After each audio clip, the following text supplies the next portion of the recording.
Good afternoon, everyone. Hope you're all doing well. Welcome to this video where I'm going to be touching on about 6 or 7 points, and this will affect you at some point or the other if you're running or working as a recruiter. And it's what to do if you can't find a candidate.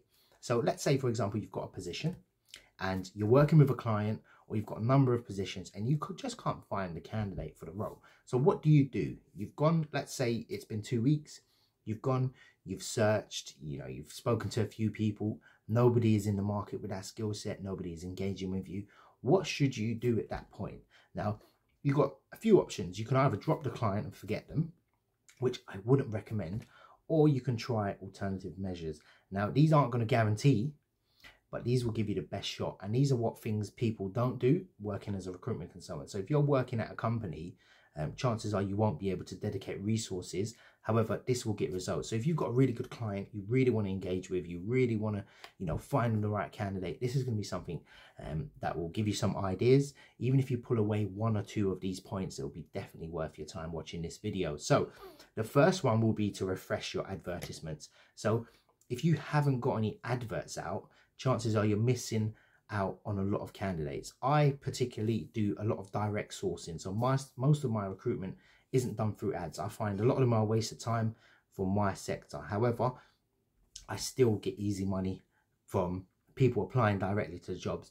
Not every job seeker is going to be on LinkedIn. Not every job seeker is going to be, putting their resume or CV on a job board. So you're missing out on maybe a small percentage of the market. So you want to make sure you always have advertisements out as well.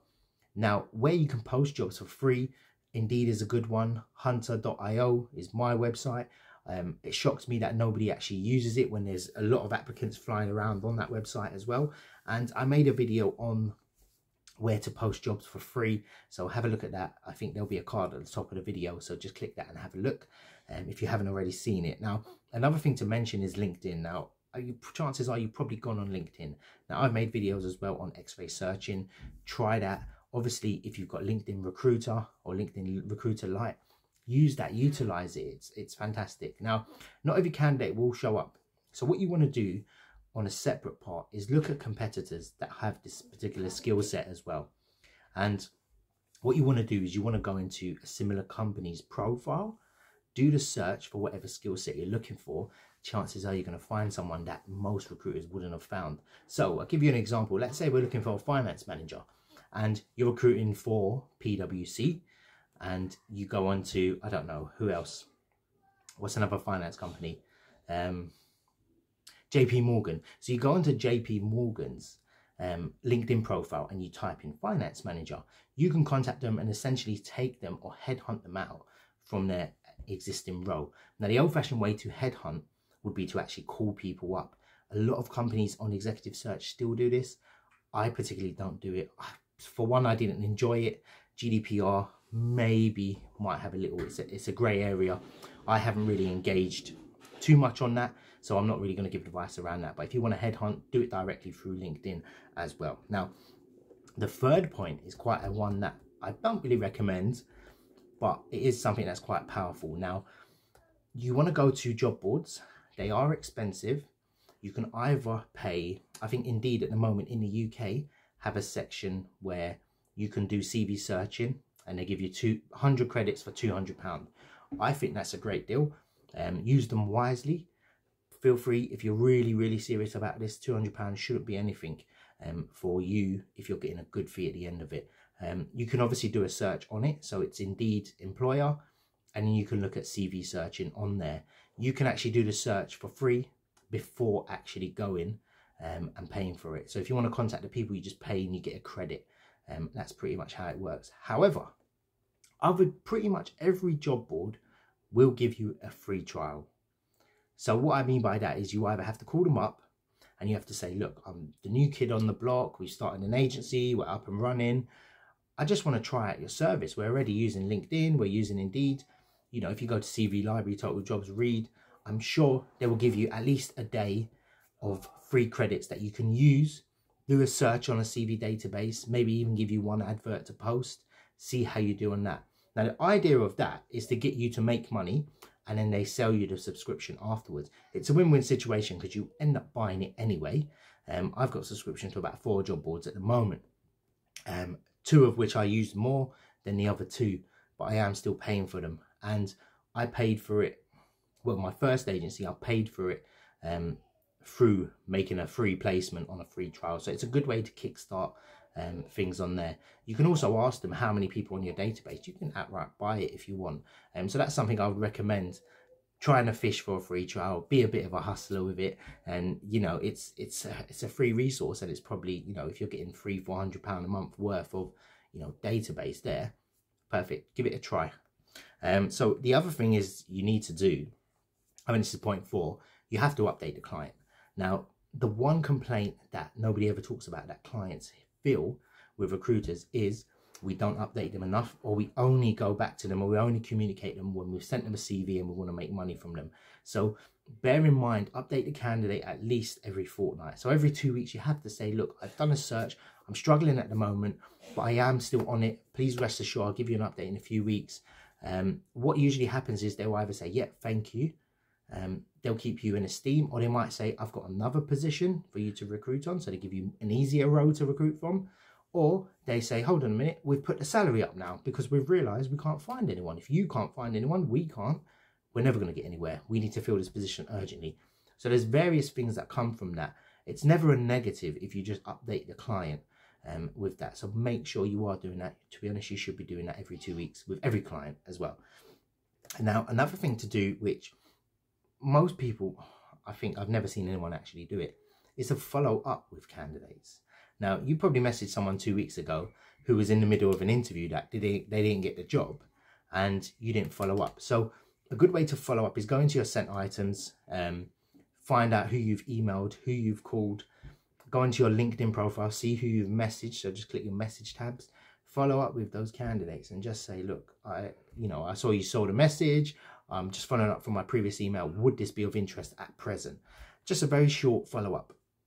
That's something very powerful you need to be doing, because I've done that and I've got placements from it. So it's guaranteed money in a sense. If you're doing it in a high volume and a good way, you're obviously helping the candidate out. You're not fishing for, you're not harassing them constantly. You've actually got a genuine position. And if they are interested, and they're more likely to come back to you and explain why once you've followed up. So if you message someone and they say, oh, another recruiter, just trying to, get their commission. If you follow up again, they'll be like, okay, this guy's seriously interested. He's actually got a position and he really wants me to work with him. So what I can do with that is put it into, oh, sorry, Cads, I've got a position. I'm very happy where I am. Oh, I've just been offered a position. They'll give you an explanation why. Or they'll say, look, I've got a contract in 2 months that's going to end. So you can contact them after that, put a calendar reminder for yourself, follow up with them. If it's a contractor market, it's very lucrative, so you want to follow up with these people. And it's all just another piece to the pipeline that you should be building with the candidate pool, especially if you're in this sort of executive contract market, very high end, because there's a skill shortage in candidates. So the other thing you can do as well is you can outsource the position. Now, whether you outsource the position to an existing recruiter, to somebody to, I don't know, freelancers on Facebook, which there's tons of, that work on commission only, you can do that. Yeah. Now, what I would recommend is there's a lot of Facebook groups for freelance recruiters. Now, what you can do is you can message them and say, look, if you find a candidate with this particular skill set, don't tell them who the client is, obviously, and just say, look, we've got a position in Manchester that's a doctor, for example, and it's a 15k fee for you. And we'll give you $5,000. We'll give you £5,000. So you're getting 20 grand fee. After the rebate period, you can give them $5,000. You can contact an agreement with that. There's plenty of people, by all means, outsource it. See what you can do with that. Another thing you can do is you can partner with a very, an existing recruitment agency. From that, contact the managing director. I wouldn't really recommend that because chances are they'll be just fishing for the job and trying to steal the client. So unless you know someone personally, don't do that. The other thing you can do is find a business partner. And you may have set up your agency or setting up your agency where you actually haven't got much experience in the recruitment, and you're missing a few tricks, you're leaving a few stones unturned. Until you get up and running, you might need someone more experienced. I don't know, a friend that's been a recruiter before, someone that's working as a recruiter. you may want to say to them, look, commission only, or excuse me, you may want to bring them on as a business partner. I'll give you 10% of the business if you fill this position, and I'll give you 20% of the cut. That's a lucrative offer. Most people nowadays are looking at that sort of thing.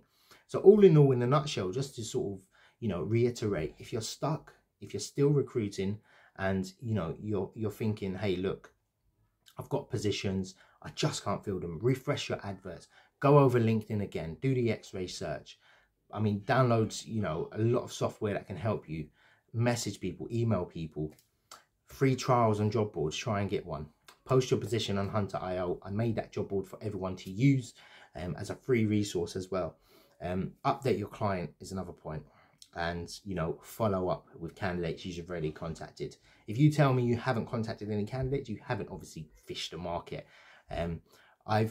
There's been positions where, there's been times where I've struggled to fill roles myself. Some positions have taken me 2 months, 6 months to fill. So it does happen to everyone. I've still got a ton of positions now. Now, a bonus point on this would be, not so much going to help you as much, but you may have the wrong client as well. And you may have a position where it's impossible to fill.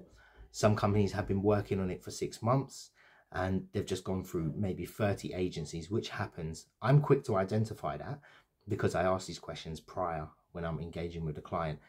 Just based on experience, you'll be able to know the market. It's hard to do at the start, but you know, I could talk to a client and I'll be like, hold on a minute, you're paying too low for that area. You're never going to find anyone.